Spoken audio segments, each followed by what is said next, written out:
Welcome back to our channel study by Rinku sir. आज हम करेंगे 1.3 का इंट्रोडक्शन, जो कि क्लास 10th के एनसीईआरटी बुक का फर्स्ट चैप्टर है। इंट्रोडक्शन में हम आपको बताएंगे कि इस वाली एक्सरसाइज यानी 1.3 में कौन सा मेथड यूज होगा और उस मेथड को हम किस तरह से हमारे क्वेश्चंस में अप्लाई करेंगे। तो चलिए शुरू करते हैं आज का हमारा इंट्रोडक्शन।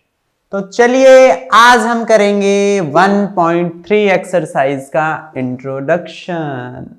ये सब मैंने आपको लिख दिया है, अब मैं आपको ये एक्सप्लेन कर रहा हूं, तो ध्यान से सुनिए और साथ ही साथ अगर आप इसको नोट कर लेंगे या फिर इसका एसेस ले लेंगे यानी कि स्क्रीनशॉट ले लेंगे तो ये आपके लिए बहुत ही बेनिफिशियल होगा।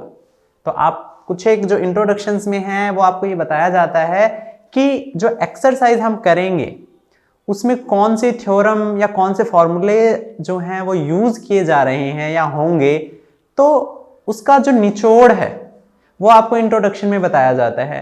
तो आप कोशिश करिए जब भी वीडियो देखने बैठे पेन कॉपी साथ लेके बैठे, लेकिन आजकल तो हम बहुत स्मार्ट हैं, बच्चे बहुत ज़्यादा स्मार्ट हैं, तो पेन कॉपी की तो रिक्वायरमेंट होती ही नहीं, वो स्क्रीनशॉट ले लेते हैं। क्लियर है?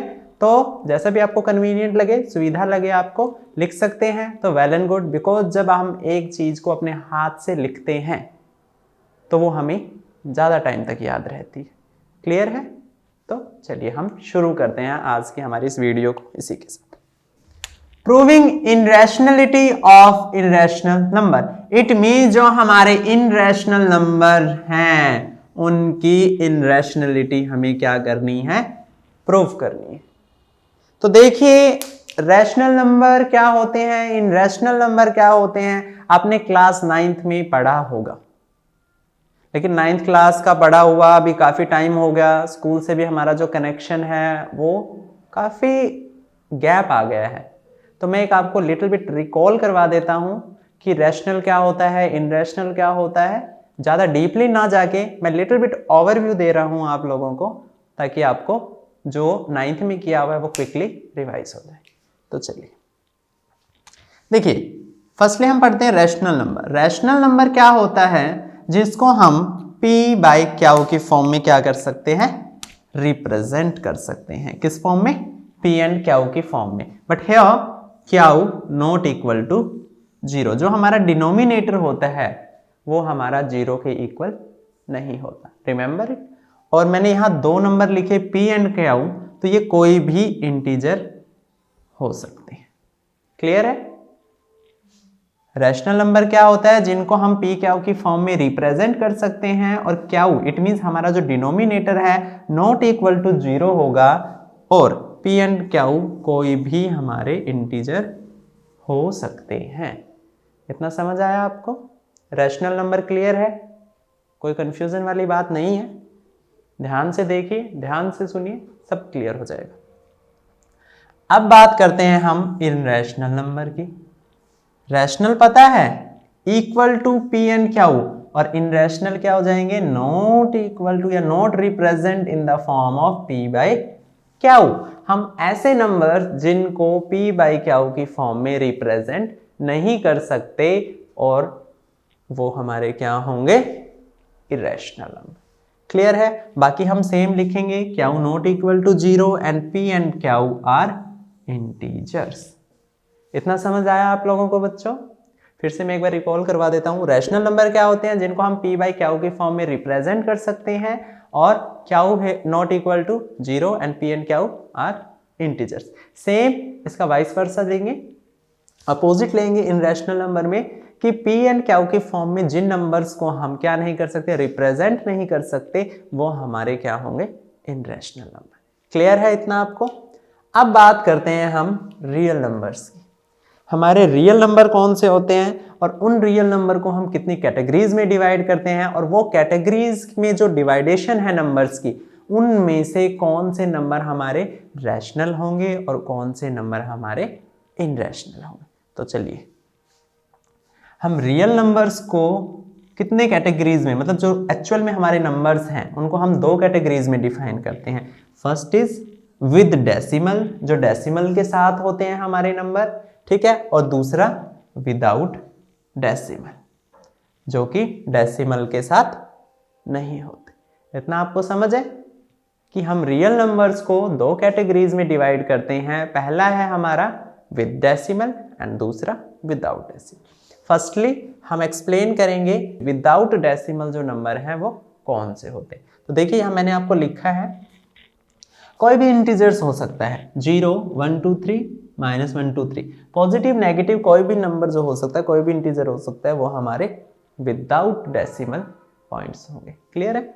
अब देखिए जी, यहां से इस साइड वाले जो नंबर है -1, -2, -3, ये हमारे नेगेटिव इंटीजर होंगे। क्लियर है? ये हमारा 0 इंटीजर है और 0 से राइट हैंड साइड अगर हम मूव करते हैं तो वो हमारे पॉजिटिव इंटीजर है।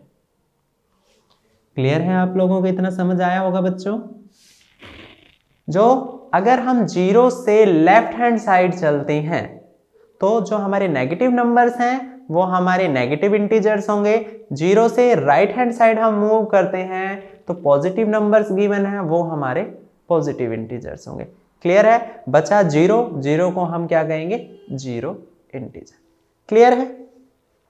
अब यहां देखिए, जो हमारे पॉजिटिव नंबर्स हैं उनको हम नेचुरल नंबर भी कह सकते हैं या फिर काउंटिंग नंबर भी कह सकते हैं। जो हमारे पॉजिटिव इंटीजर्स हैं उनको हम क्या कह सकते हैं बेटा? नेचुरल नंबर या फिर काउंटिंग नंबर भी कह सकते हैं। ठीक है? अगर हम हमारे नेचुरल नंबर्स या काउंटिंग नंबर्स के साथ 0 को ऐड कर देते हैं, इट मींस 0, 1, 2, 3, 4, 5 कंटिन्यूटी में चलते हैं, तो वो हमारा क्या होगा? होल नंबर बन जाएगा। क्या बन जाएगा? वो हमारा होल नंबर बन जाएगा। इतना क्लियर है आप लोगों को? ठीक है। अब हम बात करते हैं विद डेसिमल, जो नंबर हमारे डेसिमल के साथ होते हैं। ठीक है, देखिए कुछ नंबर्स ऐसे होते हैं 1.23, 1.23। देखिए 1.23 यहां पे नंबर खत्म हो गया, 3 के बाद जो नंबर है वो खत्म हो गया, इट मींस टर्मिनेट हो गया, तो हम इसे क्या कहेंगे? Terminating decimal. क्या कहेंगे? Terminating decimal number. क्लियर है? मतलब कि एक पॉइंट के बाद कितने भी डिजिट आए लेकिन वो एक पॉइंट पे खत्म हो जाए, ठीक है, तो वो हमारे होंगे टर्मिनेट डेसिमल नंबर्स।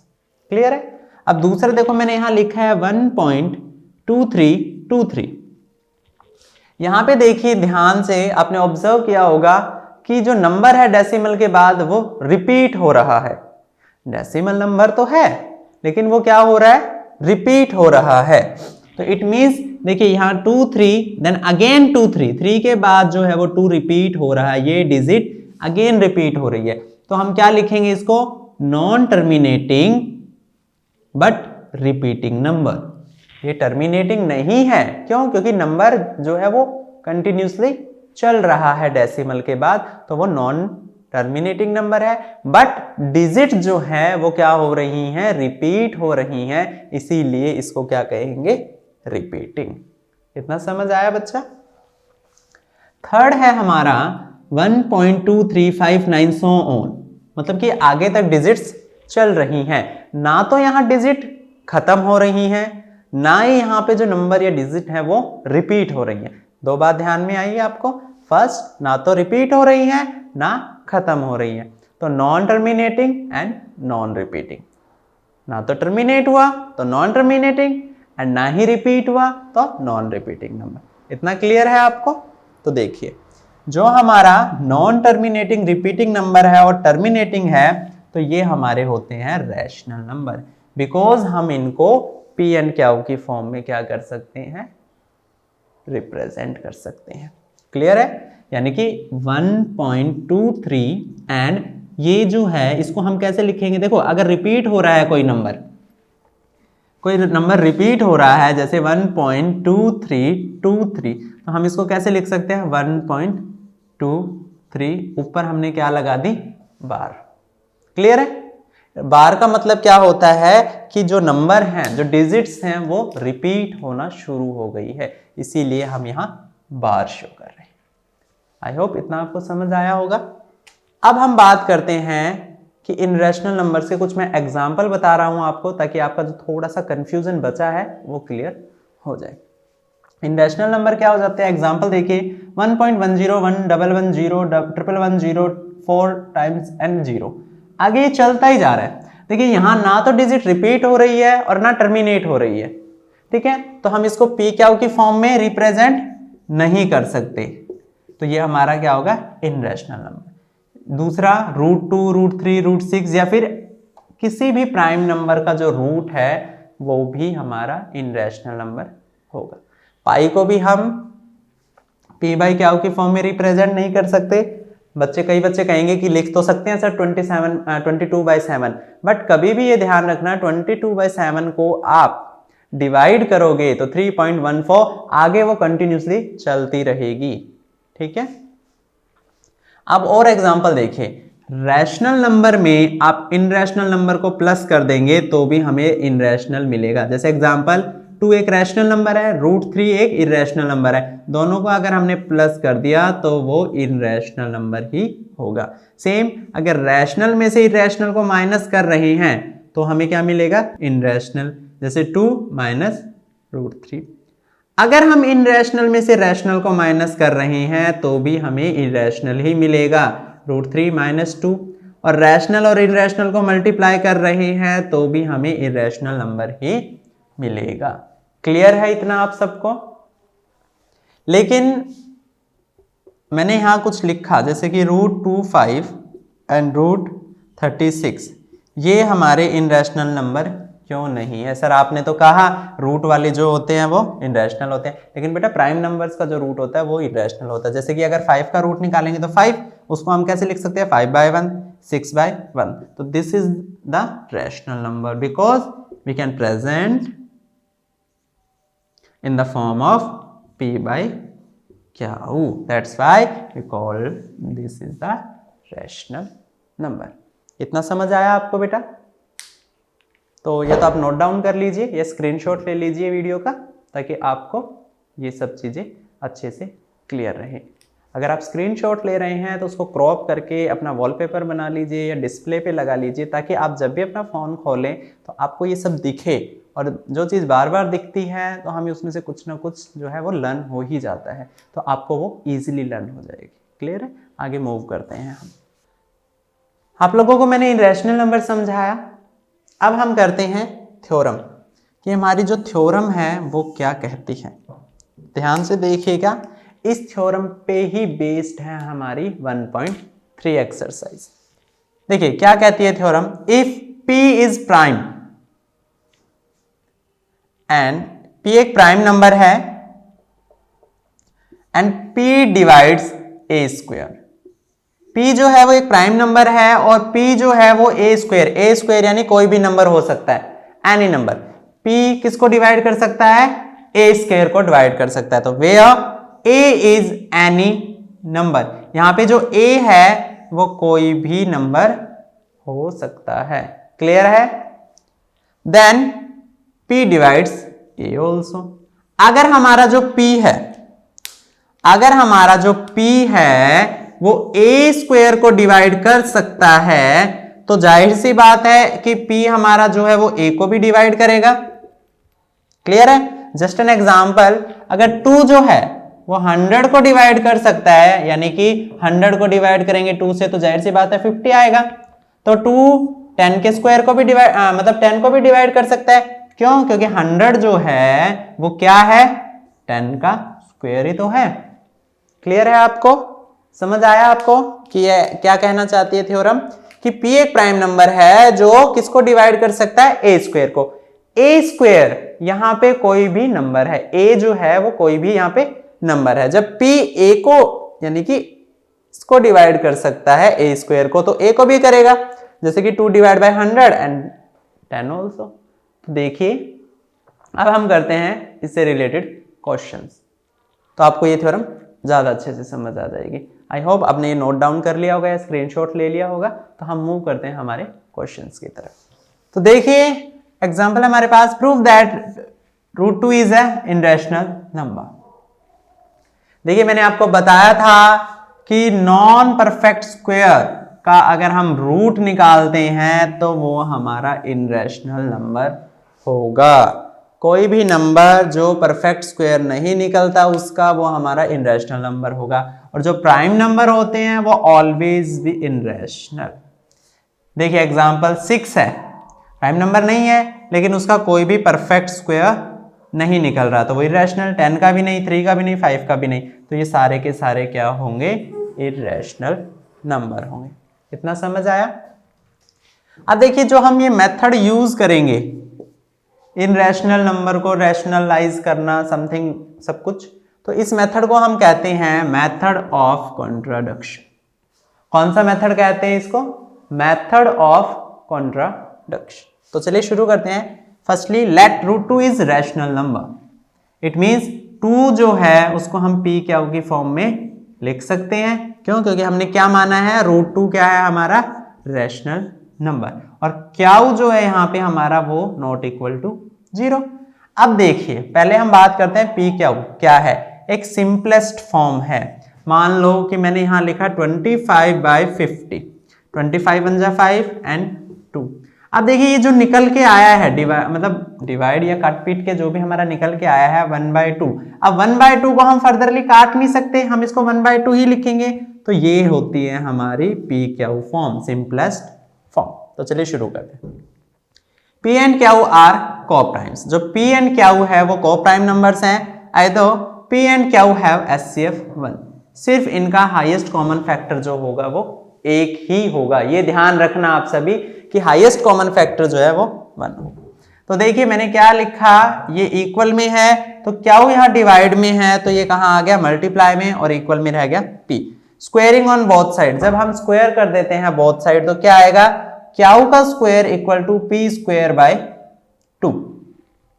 क्लियर है, ये जो 2 है वो यहाँ डिवाइड में आ जाएगा, और स्क्वायर करते हैं तो Q स्क्वायर रह गया, P² रूट हमारा जो है हट गया। क्लियर है, 2 डिवाइड्स P², जो 2 है वो P² को क्या कर रहा है, डिवाइड कर रहा है, तो 2 डिवाइड ऑल्सो P। ठीक है, जो 2 है वो P को भी क्या कर सकता है, डिवाइड कर सकता है। तो हम क्या लिख सकते हैं, अगर P 2 को डिवाइड कर रहा है तो इनका जो भी प्रोडक्ट निकल के आएगा वो उसको हम कोई कुछ भी डिजिट मांग सकते हैं, उसको हमने मान लिया लेट C। क्लियर है। अगर हम देखिए ध्यान से देखिए, थोड़ा सा कंफ्यूजिंग है, कंफ्यूज होने की जरूरत नहीं, मैं फिर से रिपीट कर रहा हूं। अगर जो 2 डिवाइड्स P² डिवाइड्स बाय 2, तो जो 2 है वो डिवाइड्स करेगा किसे, P को भी। तो हम उसको कैसे लिख सकते हैं, P/2 को हम रिप्रेजेंट कर सकते हैं P/2।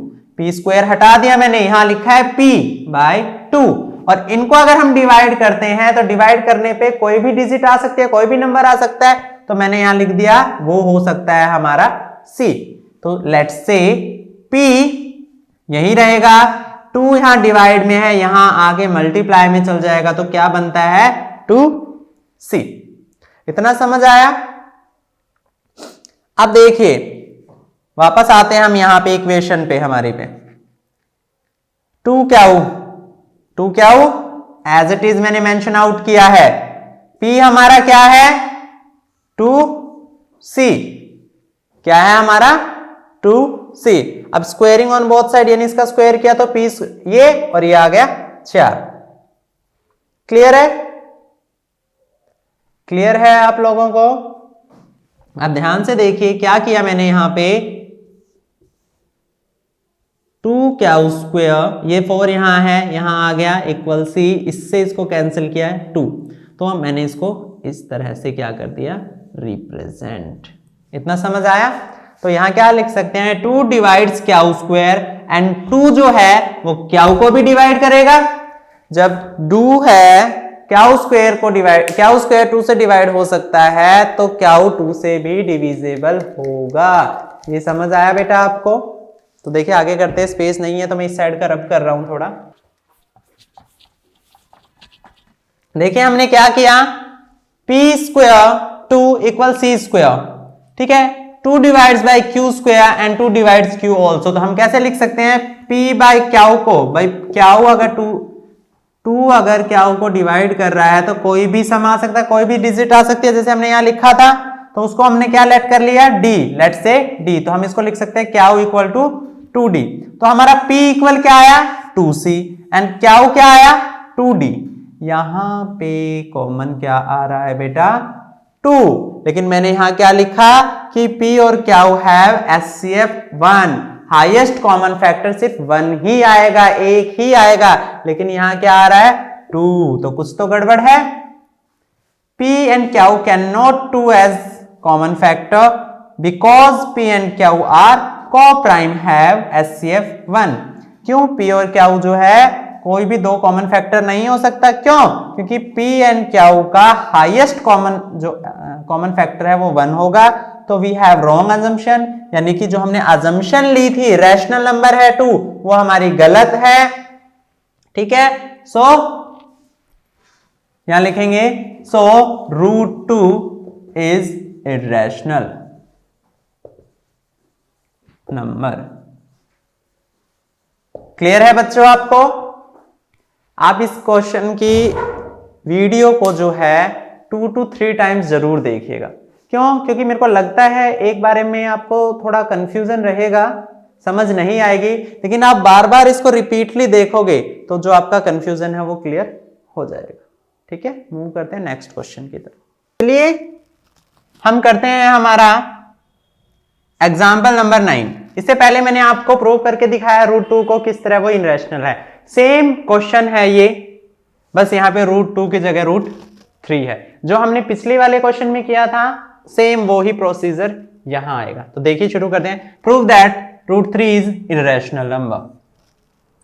सॉल्यूशन, लेट वही बात लिखनी है, let √3 is a rational number. 3 equal है किसके p बाई क्याउ के और क्याउ नॉट इक्वल टू 0। ये हमारी सिंपलेस्ट फॉर्म है। क्लियर है इतना आपको? ठीक है, क्या लिखेंगे p q is a rational, sorry rational नहीं, को प्राइम नंबर।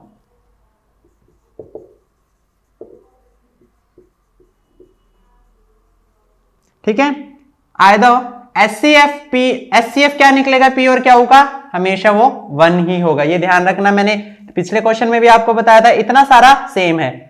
अब हम क्या करते हैं, इस क्याउ को यहां आएगा, ये मल्टीप्लाई में आ जाएगा इक्वल p। अगर स्क्वेयरिंग ऑन बोथ साइड करते हैं, स्क्वेयर ऑन बोथ, तो हमारा क्या हो जाएगा क्याउ स्क्वायर इक्वल p स्क्वायर। ये 3 यहां मल्टीप्लाई में था, यहां डिवाइड में आ जाएगा। तो अब हम क्या लिख सकते हैं, 3 divides p square, 3 divides p square. तो 3 डिवाइड किसे करेगा, p को ऑल्सो। ठीक है, p बाई 3 इक्वल है c के। अगर p को हम 3 से डिवाइड करते हैं तो वो किसके इक्वल आता है, c के। Let's say p is equal to 3c। Clear है, क्योंकि ये 3 यहां मल्टीप्लाई में आ जाएगा। इतना लिखा। अब क्या करेंगे, put the value of p in equation first. हमारी इक्वेशन फर्स्ट क्या है, ये इक्वेशन फर्स्ट ये है, यहां पे इसकी वैल्यू पुट कर देते हैं। 3 क्याउ इक्वल 3 से, squaring on both side, 3 q square 9c square, 3 q equal to 3c। कैसे आया, q square equal 9c square divide by 3, 3 से 3 कैंसिल 3c, तो ये आ गया। इसको अगर लिखेंगे तो q square divide by 3 equal to c square.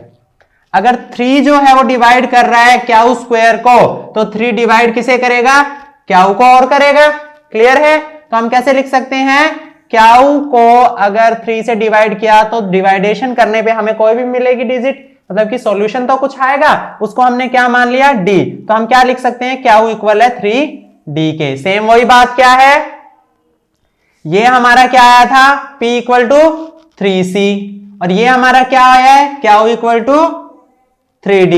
तो HCF क्या है हमारा, common factor 3। That is wrong, because यहां पे मैंने लिखा है HCF क्या आना चाहिए, 1 आना चाहिए। यहां पे HCF क्या आया है, 3। तो हम क्या लिखेंगे, p and q are coprime number, that's why our assumption is wrong. So √3 is an irrational number. Clear है आप लोगों को, समझ आ गया होगा आई होप। तो मूव करते हैं हम हमारे नेक्स्ट एग्जाम्पल की तरफ। तो देखिए एग्जाम्पल नंबर 10 क्या कह रहा है, show that 5 minus 3 is irrational। हमें करना सेम वही है, let √5 minus √3 is rational and 5 minus 3 equal है q by p by q के and q not equal to 0। p and q are coprime number, इधर HCF of p and q equal 1। ये लाइनें सभी में same लिखनी है। तो हम क्या करेंगे 5 minus P Q, 5 minus P Q ये 3 हम आ जाएगा और ये वाली डिजिट यहां आ जाएगी, ये यहां चला जाएगा। तो ये भी हमारा रैशनल है, ये भी रैशनल है। तो हमने एलसीएम लिया क्यू, तो 5 क्यू माइनस पी इक्वल √3। ये इरेशनल है, ये रैशनल है, एक इरेशनल एक रैशनल। तो क्या लिखेंगे as rational can not be equal to irrational this, मतलब कि एक रैशनल नंबर जो है वो कभी भी रैशनल के इक्वल नहीं हो सकता। तो this contradictions has arisen due to our wrong assumption. तो ये जो हमारा मेथड है, जो ये हमारी अजम्पशन है वो गलत है, गलत अजम्पशन की वजह से ये प्रूफ हुआ है। तो that √5 is a rational number, जो हमने अजम्पशन ली थी। तो इसी कारण √5 - 3 एक इरेशनल नंबर है। क्लियर है? छोटा सा क्वेश्चन है, इजीली हो जाएगा। एचबीएससी के स्टूडेंट जो हैं, हरियाणा बोर्ड के स्टूडेंट जो हैं, उन बच्चों का 1.3 एक्सरसाइज में से एक क्वेश्चन डेफिनेटली आता ही आता है 3 मार्क्स का। तो उन बच्चों को तो बहुत ध्यान से देखना चाहिए ताकि आपके 3 नंबर जो हैं वो कहीं ना जाए। क्लियर है? बाकी जो सीबीएसई के बच्चे हैं या फिर अदर बोर्ड के बच्चे हैं, तो उनका भी एक क्वेश्चन आता ही आता है, उन्हें भी ध्यान से देखना चाहिए इस वीडियो को और इस एक्सरसाइज को स्पेशली, ताकि आपके जो बोर्ड में मार्क्स आएगा 1 मार्क्स का हो, चाहे 3 मार्क्स का हो या 2 मार्क्स का हो, तो वो 2-3 मार्क्स आपके कहीं ना जाए। तो ध्यान से देखिएगा, ज्यादा मुश्किल नहीं है, इतना कॉम्प्लिकेटेड नहीं है। मैंने बहुत कोशिश की है मैं आपको आसान वे में समझाऊं, इजी वे में समझाऊं, ताकि आपको किसी भी तरह का कोई कंफ्यूजन नहीं हो। फिर भी आपको कोई दिक्कत आती है तो आप कमेंट करके बता सकते हैं, हम कोशिश करेंगे अपनी तरफ से पूरी कि आपको किसी भी तरह की कोई प्रॉब्लम ना हो। तो मूव करते हैं एग्जाम्पल नंबर नेक्स्ट की तरफ। तो चलिए करते हैं हम हमारा example number 11। Show that √3 is an irrational number. Same वही प्रोसीजर, सॉल्यूशन करते हैं। Let 3 √2 is a rational number and 3 √2 equal है p बाई क्यू के and q not equal to 0। जब हम इसको रैशनल मान लेते हैं तो ये हमारा किसके इक्वल हो जाएगा, p बाई क्यू के। p और क्यू क्या है हमारे coprime number, HCF p Q का 1 होता है, तो ये इसके इक्वल है। 2 यहीं रह जाएगा, 3 डिवाइड में चल जाएगा, तो ये इरेशनल है, ये रैशनल है, तो ये गड़बड़ घोटाला हो गया भाई। अब इस गड़बड़ घोटाले को ठीक कैसे करें? तो क्या लिखेंगे in left hand side we have √2 which is irrational number and in right hand side we have p by 3q which is rational. So irrational cannot be equal to rational number. तो वही बात, irrational जो number है वो कभी भी equal नहीं होता रैशनल के। तो this contradiction has arisen due to our wrong assumptions that 3 √2 is rational। हमारी wrong assumption क्या थी? हमने क्या माना था? 3 √2 is a rational number, जो कि हमारी assumption wrong थी। तो √3 is an irrational number। तो हमारा solution ये होगा। ठीक है, इसी के साथ हमारा इंट्रोडक्शन का जो पार्ट है इस वीडियो का ये समाप्त होता है। अब हम करते हैं हमारी अगली वीडियो में एक्सरसाइज के क्वेश्चन। तो देखते रहिए study by Rinku sir. Like share subscribe करना ना भूलें और प्रेस द बेल आइकन, ताकि आने वाली हर एक वीडियो की नोटिफिकेशन आपको टाइमली मिल जाए और आप एक दिन अपने पेपर में, जिस दिन आपका पेपर होगा, अच्छे से स्कोर कर सकें। यही हमारी वेल विशेस है।